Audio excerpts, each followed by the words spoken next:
my name is J.R. Rodriguez, and welcome to another episode of the Shot Podcast.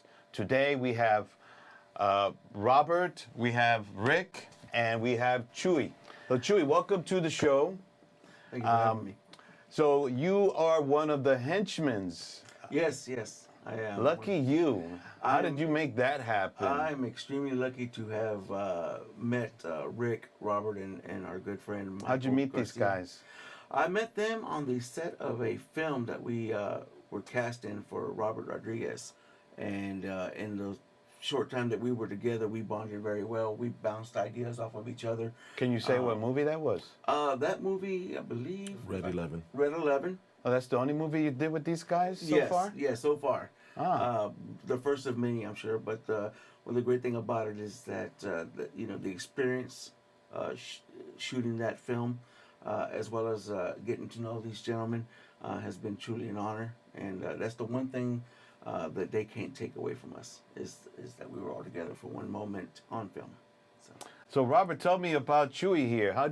Why you guys click so well, you think? Well, it was very, very, very intimate. It was an intimate setting working with Robert Rodriguez. It was just four of us, and hence the name Los Henchmen.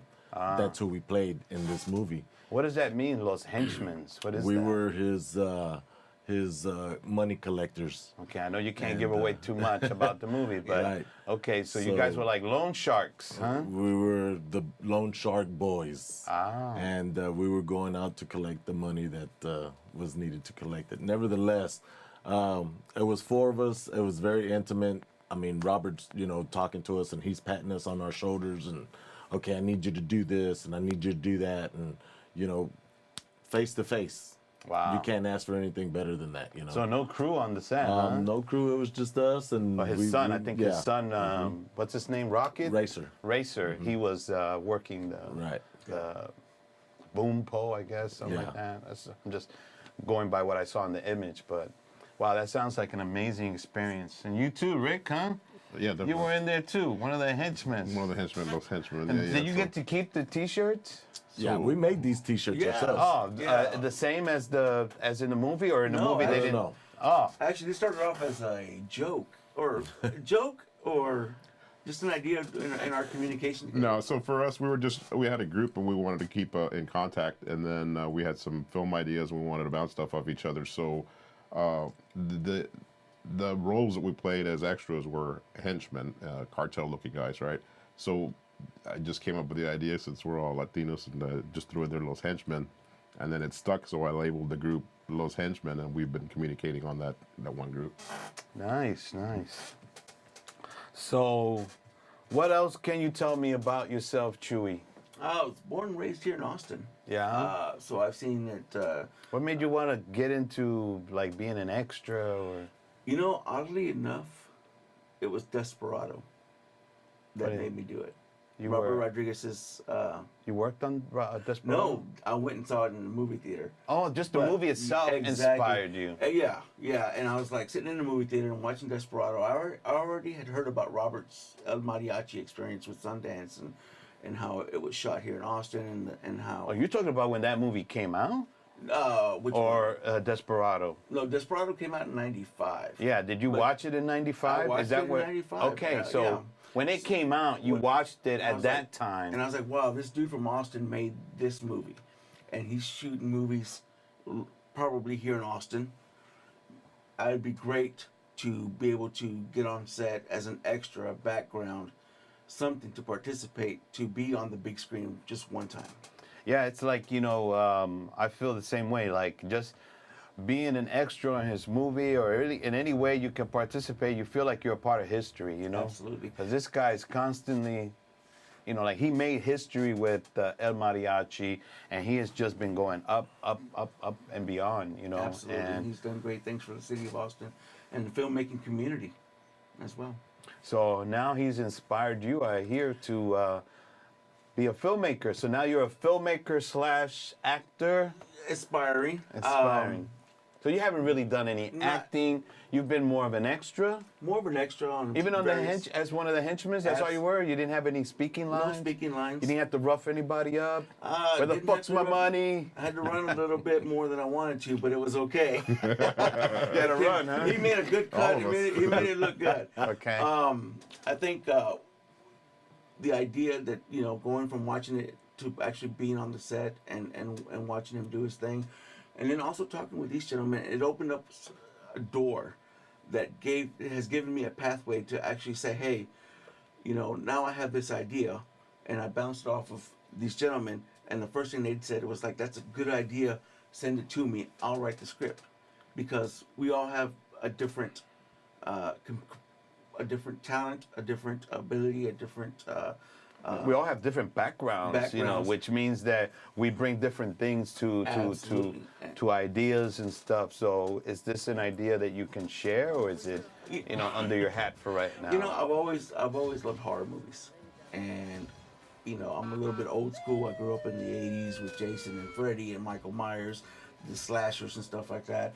And Yeah, my little first horror film that I did was a complete rip-off of, you know, Jason and Halloween. well, you know, I mean, it's what you do, right? it's- When you're starting out, you don't know how to write scripts and stuff, then you rip people off, you yeah. know? And, well, you know, Friday the 13th was a rip off of Halloween, and so on and so forth. So there's a lot of recycling done in Hollywood and film, and that's okay if you can bring us a different Spin to it. spin to yeah, it. Or, So you know, again with horror movies, because I grew up back then with where everything was practical effects. I thought that, you know, an old school horror movie just set in the woods with a different spin, where, you know, it's a typical horror movie where you have your white teenagers running into the woods with the one minority that's going to get killed first, right? And they want to go and investigate the, you know, the noise, or go swim at night or whatever.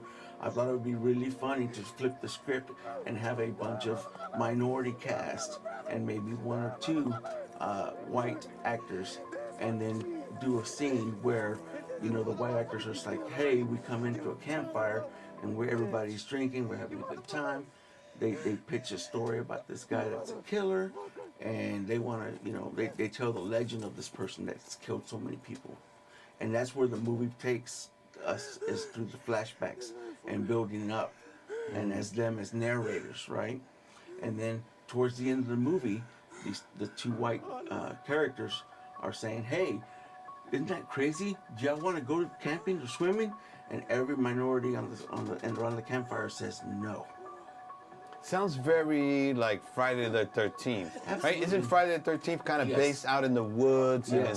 it's somebody All the who- best horror movies are best. So it's going to be a psycho person in the woods It's going to be that's a or left to your a imagination. modern. It's going to be an urban legend type. You know, legendary killer. Maybe a combination of various urban legends, but it's going to be somebody that kills viciously.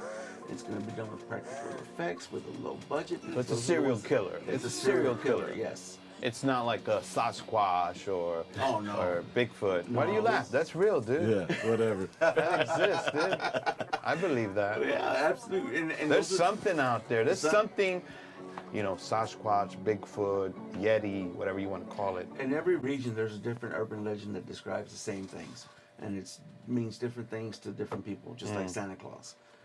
So what? So that's why I was asking you, where are you going with this? I don't know Are you yet. making something? Oh, so you don't even know yet. I don't even know yet, but that's the. So maybe I might have planted a little seed in you. Maybe just a little bit, but that's the wonderful thing about collaboration, especially with people who are as eager as you are to get something going, and then say, "Hey, I don't know how to write a script.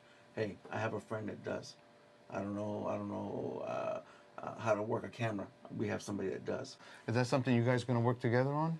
Yeah, definitely. As soon as he, you know, gives me a little outline there, then I can go ahead and write up a script and then figure out how I want to, if I want to direct it. You know. Didn't you already have a project you were working on? So I have a project that's on the back burner that I did an outline for. It's a short, probably about 7 minutes, and So that's kind of in the works as well. But for me, I guess a lot of things come in my way, so I'm just trying to figure out, all right, what can I do? What's perfect for timing?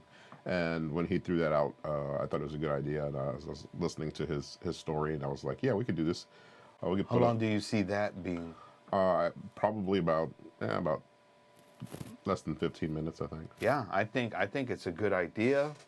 I like it. Horror films, people love horror films. In fact, the last thing I saw on El Rey, the website, was that they were taking submissions for horror short films. Oh wow. But you said in the last program we did that they're not taking any more So submissions. I haven't been able to find the link. I thought I went to the right location, but I didn't see the link there. So it's possible that they're adding it back in there. And just maybe it was at the time there was an issue with the link, or maybe, like I said, they were inundated with so much content coming their way that they just couldn't take any more. So I got to go back on that website, El Rey, and take a look and see if there's any more. See if they've done an update to accept submissions.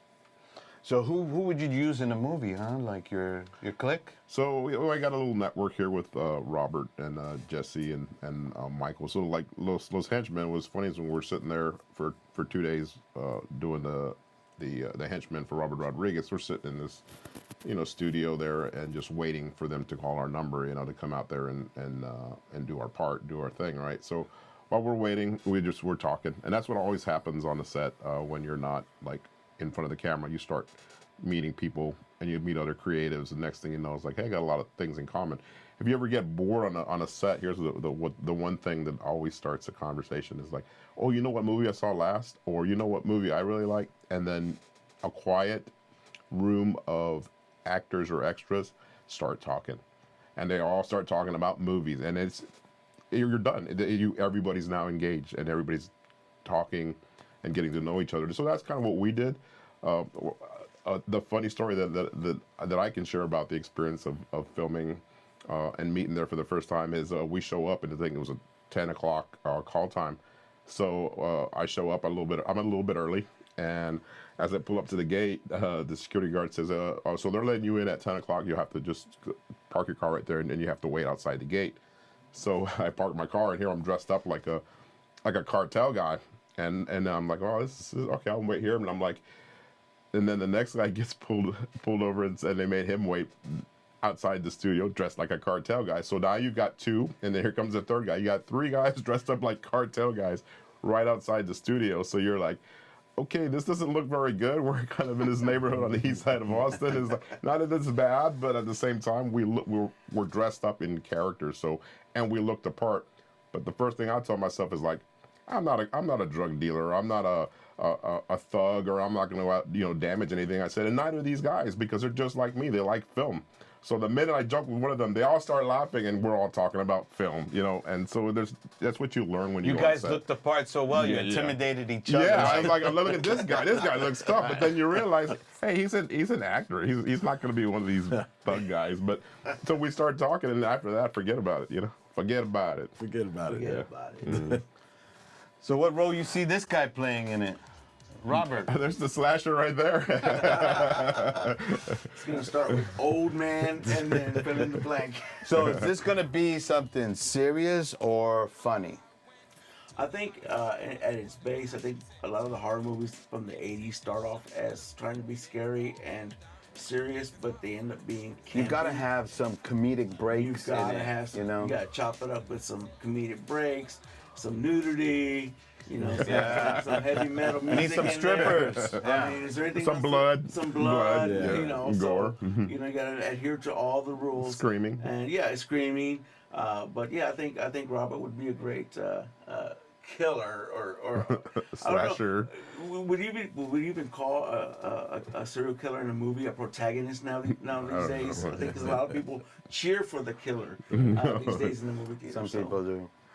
Okay, so that's going to conclude this episode of the Shot Podcast. And I want to thank Chewy for coming in. Thank you. Thank you very much. And Robert, keep bringing more people here. You got it. And Rick, thank you for working the controls. You're just multi-talented. I'll give it a shot. All right. He gives it a shot. I like that, the shot. So until then, tune in to our next episode. And until then, have a nice day. Bye.